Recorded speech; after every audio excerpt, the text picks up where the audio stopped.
Hey guys, it's Chris Singer back from CNH Smallengine again for another informative review video.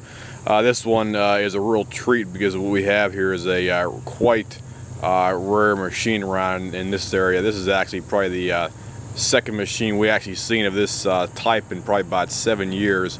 This is a early 1980s Honda 17-inch.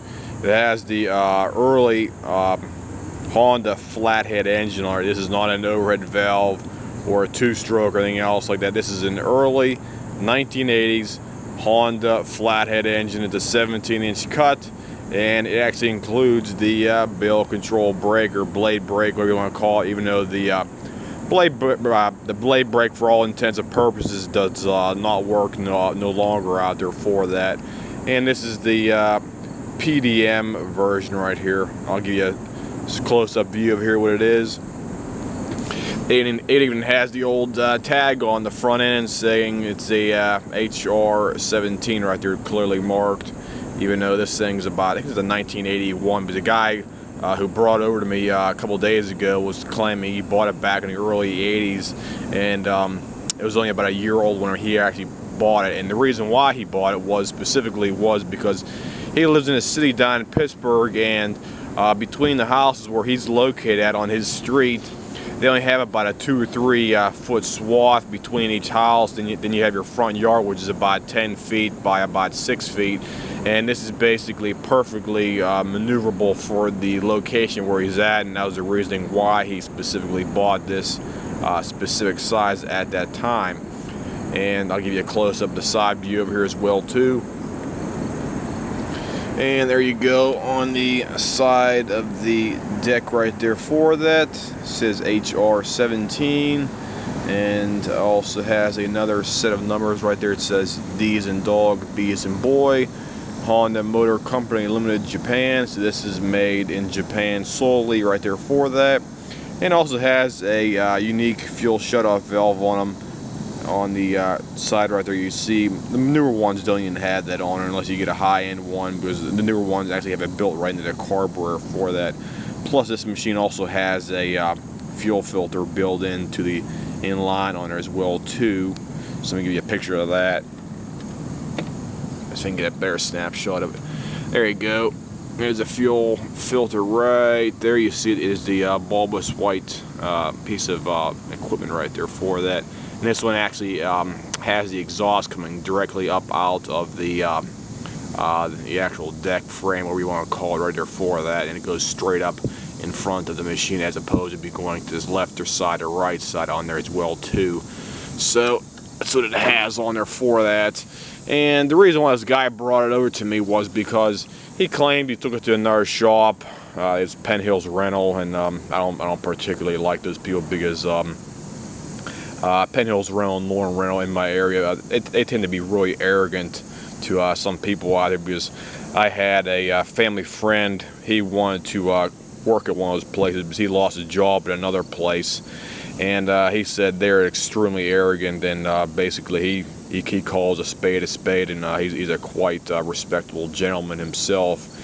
And they took it, or this guy took it to them, and Penn Hills Rental told him he needed a new carb, new gas tank, new fuel filter, needed all kind of work done to it. Then the carburetor was no longer available from the manufacturer, which is basically accurate right there for that, because I spent almost probably 2 hours of solid time looking online for a new carburetor, I guess one, and I could not locate one at all out there for that. So we just basically took the fuel system off in his machine, cleaned out the gas tank, cleaned out the line. We put a new piece of fuel line up by the fuel filter itself, blew the actual fuel filter out on here a couple of times, put in a vibra tank, cleaned it out, because I could not locate a fuel filter for this one either as well too, because of the age of the machine on top of that. Because the problem is older machines, the parts tend to get extremely scarce, especially if they're made in like Japan or something like that out there, because unfortunately we could not locate a carburetor. I actually found a carburetor similar to this one, but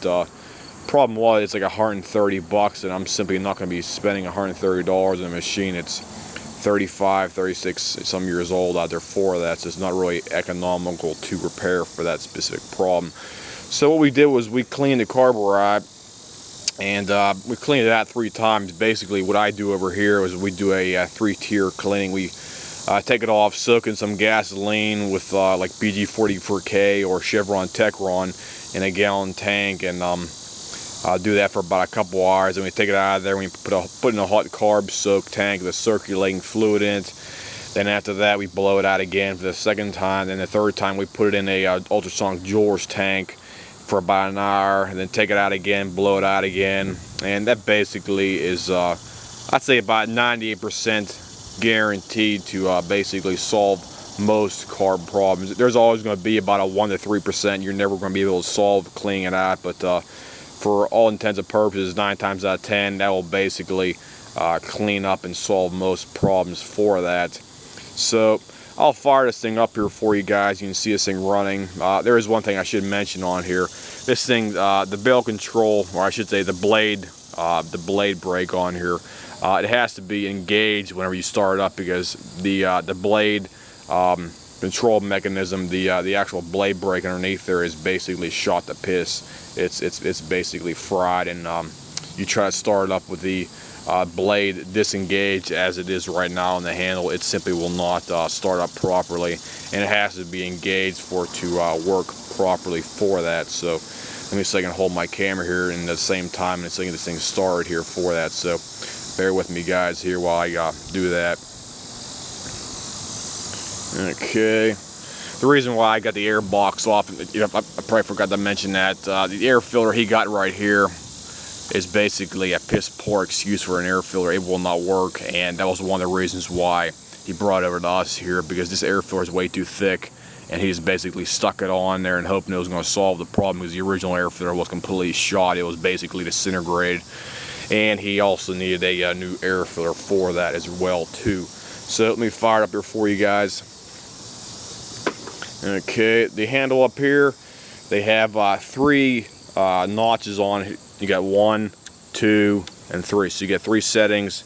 The 2 far right and the far left settings are off, and the middle setting is for the on setting right there as well too. So that's something to be aware of whenever you start these things up there for that. So you get 3 settings. You get the first, that's off, middle is on, and right is off as well too. Plus you have your pull cord rope directly on the middle of the handle right there as well too, guys. So we'll put it in the middle here. So I can hold this thing steady over here. I probably can't, so I'm gonna put my camera down over here and see if I can just start up here as it is by itself. So bear with me here. Hold on, guys. Put my camera over here in our machine. Okay, there we go. Try that. There we go.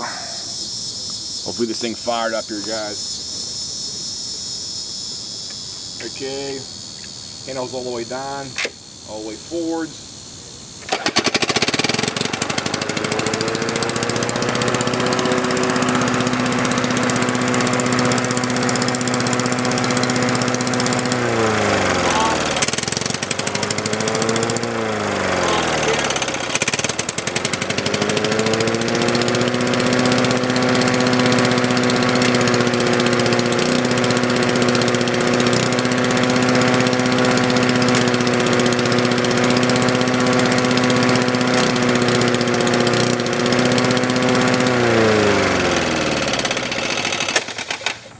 That's basically everything about the machine right there. As I said before, the blade disengagement and engagement will not work.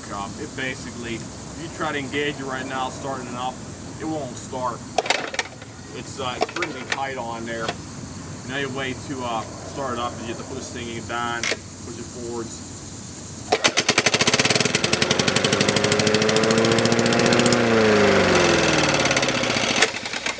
Basically the review right there, guys, for the HR17.